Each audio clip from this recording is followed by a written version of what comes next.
আমার দলের সদস্যরা এবং ক্ষেত্র বিশেষ আমি দেখছি বিরোধী দলের বন্ধুরাও আমার কিছু কিছু কথায় টেবিল থাপড়াচ্ছেন।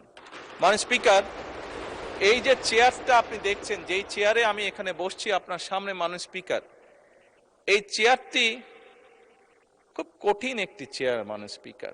এই চেয়ারটি দেখলে মনে হয় বসতে খুব আরাম, আসলে মাননীয় স্পিকার মোটেও আরামের না।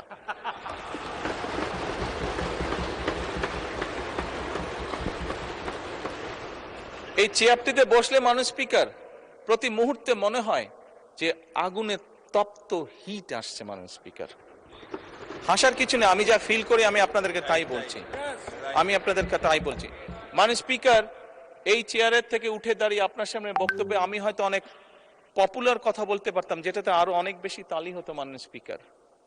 কিন্তু এই চেয়ার আমাকে বলে যে আমি সবসময় পপুলার কথা বলতে পারি না, আমাকে